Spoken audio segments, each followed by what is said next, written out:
The PlayStation 1 is by far one of the greatest consoles to have ever been created. From its wide variety of different games, to its state-of-the-art CD-based features, the PlayStation 1 remains one of my most favorite consoles that I own. With 3D style graphics, the capability of using the newly created CD-ROM technology of the time, and 16-bit graphics, the PlayStation 1 became an instant hit for consumers all around the world. Sony's console that revolutionized the gaming industry back in the 1990s is slowly beginning to make a comeback in 2023.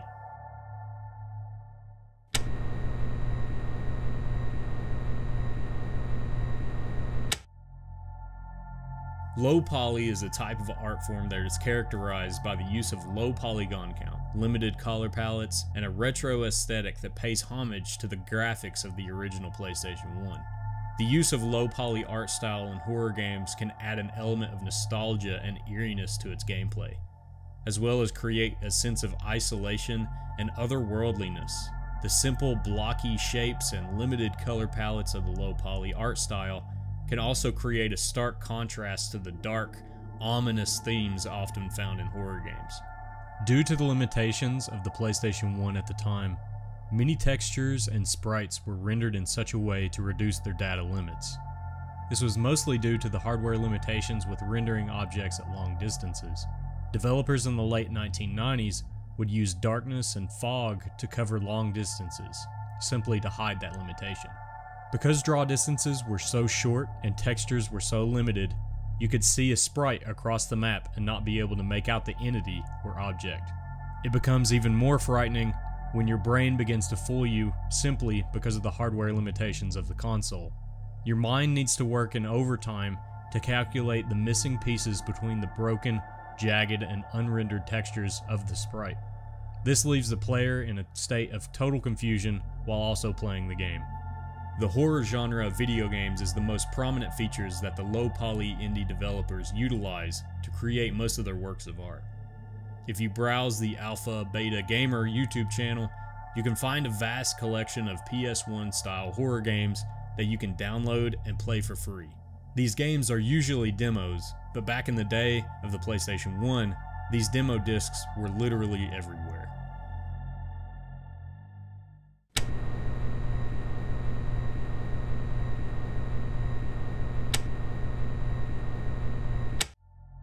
Walk is a stealth-like horror game where you play as a young girl roaming the streets of her small Japanese town.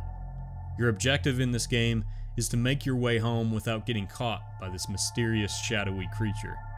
This creature will stalk you and follow you throughout your journey in the city. The unsaturated colors, the sound design, and jagged edges of the game make the experience completely unnerving.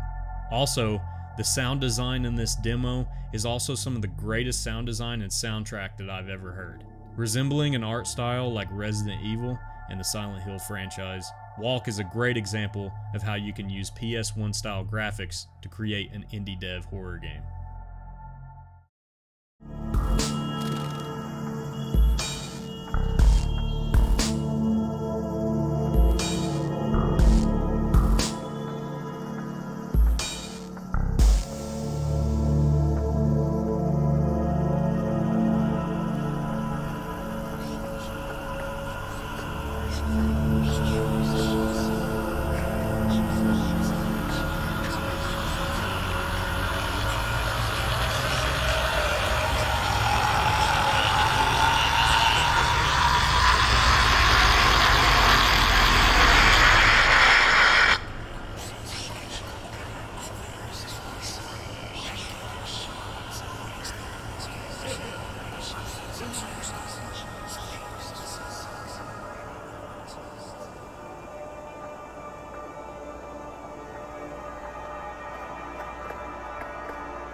Created as a short 5-minute video, Siren Head shows the capabilities of modern-day game engines using older generation of graphics.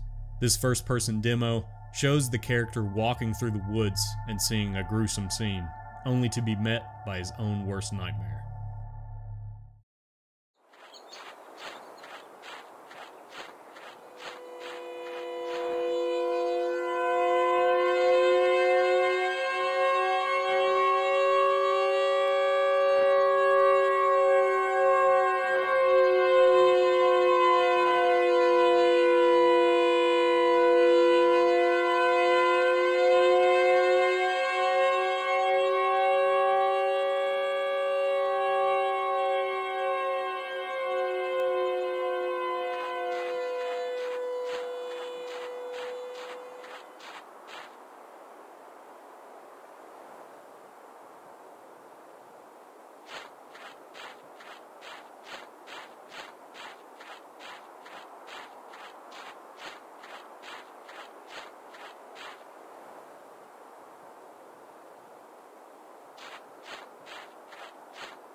No Players Online is probably one of my favorite out of this entire list.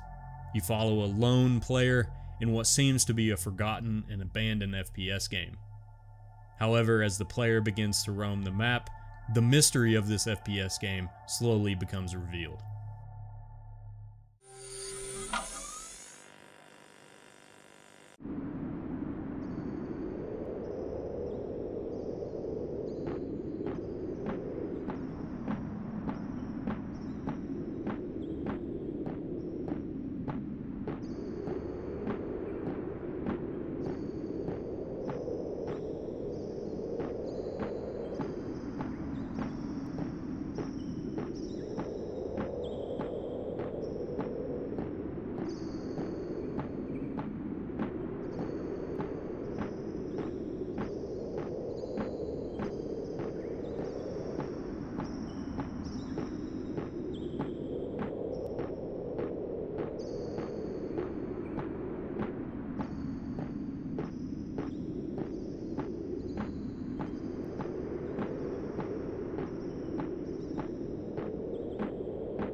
I would highly recommend that you give these demos a chance. They are very simple and are works of art. Video games nowadays miss the mark when it comes to visual storytelling and expansive linear storytelling. These new works of art can allow not only a younger generation play the style of games that gamers like myself grew up with, but experience a solid storytelling experience through the lens of the PlayStation 1.